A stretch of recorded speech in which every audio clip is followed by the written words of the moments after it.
Je pense que vous l'avez remarqué, ces derniers temps, on a pas mal assisté à des manifestations contre le colonialisme. On voit pas mal de personnes scander Free Palestine, Free Congo et Free Porto Rico. Et oui, le hashtag Free Porto Rico est partout sur les réseaux sociaux. Que ce soit sur Instagram, sur X, anciennement Twitter, ou même dans la rue. Mais qu'est-ce qui se passe là-bas ?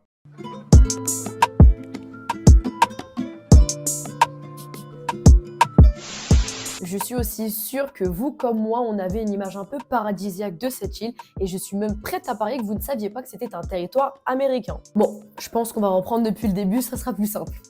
Porto Rico est une petite île qui baigne au nord par l'océan Atlantique et au sud par la mer des Caraïbes.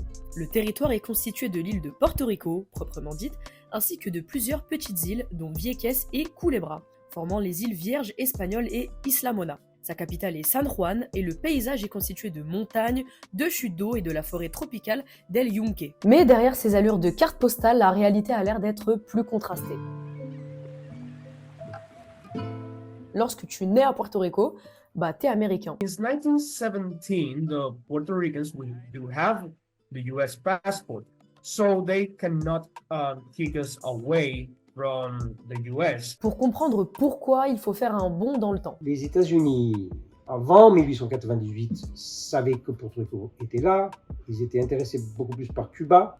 L'Espagne, tout le long du 19e siècle, est devenue de plus en plus une puissance impériale et coloniale en déclin dans la Caraïbe. Les États-Unis avaient déjà commencé à commercer beaucoup avec Cuba. En 1898, un petit groupe d'individus au sein du gouvernement des États-Unis, le jeune Theodore Roosevelt faisait partie de ce groupe, quelques sénateurs, des gens qui étaient convaincus que le moment était venu de déloger les Espagnols et de déclarer une bonne petite guerre pour s'emparer des dernières colonies espagnoles à la fois dans la Caraïbe. Cette guerre a eu lieu dans la Caraïbe, elle a duré quelques semaines parce que militairement il n'y avait pas de rapport de force. Les États-Unis se sont emparés sans aucun problème de Porto Rico en 15 jours, en 1898. Porto Rico, dans la dynamique de cette guerre qui avait pour objet principal Cuba, Porto Rico a été pris en même temps comme butin de guerre entre guillemets et à l'époque on ne pensait pas tellement exploiter Porto Rico économiquement, on était plus intéressé par l'emplacement stratégique. Le pouvoir naval, qui était le pouvoir de référence à l'époque, il n'y avait pas encore d'avion. Porto Rico, par son emplacement dans la Caraïbe,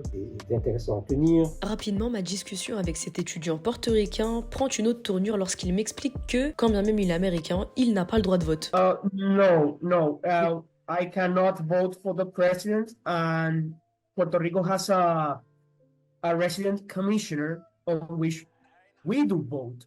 But that commissioner, when it goes to the Congress of the United States, it cannot have either vote and it doesn't have any type of representation. So, yeah, legally it's an unincorporated territory, but de facto it is a colony. Cette discussion nous permet de passer au prochain chapitre. Sur l'île, manger peut coûter cher, et ça parce qu'une loi qui date de 1917 interdit à Porto Rico d'être livré par d'autres pays que les États-Unis. Et sur place, on ne produit pas grand-chose si ce n'est quelques fruits. We are isolated. Basically, our market is controlled by what we call the Jones Act, or in Spanish, las leyes de cabotaje. But the headache here is more with the importations more than that. Because all the importations, it cannot reach directly to Puerto Rico. It has to go first to Florida. Yes, it has to go to a bay, and all the shipments on the cargo from other ships from different countries of the world, it has to go first to the United States. Okay. And then move all the cargo in Florida just for security. Okay, but that can include more taxes, so it's going to be more expensive for you? Yes. Okay. Yes, exactly. It makes life in Puerto Rico with much higher cost. Mais il semblerait que ce ne soit pas la seule raison qui rend le coût de la vie coûteuse à Puerto Rico. Chaque année, des milliers d'Américains s'installent à Porto Rico grâce à ces avantages fiscaux, ce qui fait que le prix de l'immobilier explose. C'est ce qu'on appelle la loi 22. Votée donc par les assemblées à Porto Rico, signée par le gouverneur à l'époque, permet et encourage même des personnes qui viennent de l'extérieur, en général les États-Unis, presque toujours les États-Unis, à s'installer dans l'île. Et en se déclarant résident, ils bénéficient d'une exemption d'impôt. Dans les quartiers où les gens sont délogés, obligés parce qu'ils n'arrivent plus à payer le loyer, d'aller vivre ailleurs. Il y a d'autres cas de figure possibles de personnes qui vivent dans des zones de plage qui commencent à se gentrifier et on commence à leur faire des offres de plus en plus importantes pour acheter leur maison, qui est peut-être une vieille ruine et ils ont plutôt envie d'y rester. This law discriminates against Puerto Ricans. It was made in 2020 by the governor Luis Fortuño Burset. Gentrification is making that the rent is getting more higher and people cannot afford that type of prices inside of Puerto Rico. The wages are still lower, but the rent is increasing. Une chose est sûre, l'animosité des Portoricains ne cesse de grandir face aux Américains, ceux qu'on appelle les gringos. From that question, if I feel American, certainly not. You know, legally, yes, I do have an American passport due to the colonial regime that I'm currently living. But certainly, culturally speaking, due to the history that Puerto Rico has and its complexity, I do not identify myself as a United States citizen, or I should say United States. You know, American is the whole continent. Obviously, I do live in America, but I rather feel like Puerto Rican because that's what I am, certainly.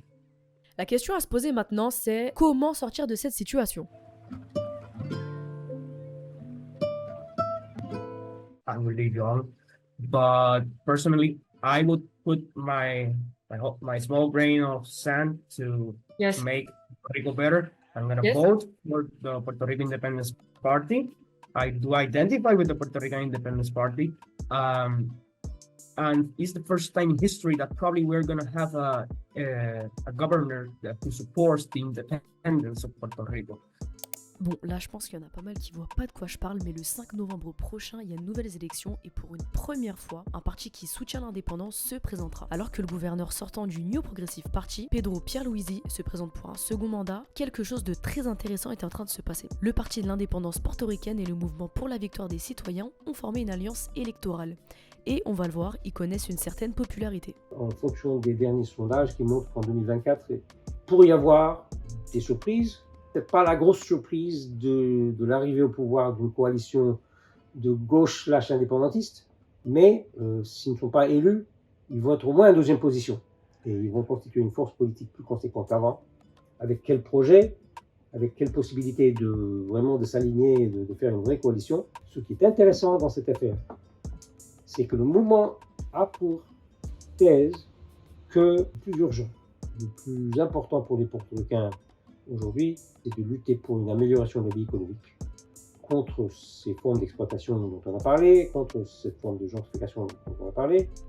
De crise en lutte, Porto Rico traîne une histoire compliquée et sa population n'a jamais existé hors du contrôle d'un pouvoir étranger. À partir de ce mois de novembre et au-delà, les Portoricains ont enfin la possibilité de prouver définitivement qu'ils ne sont pas juste une île à annexer.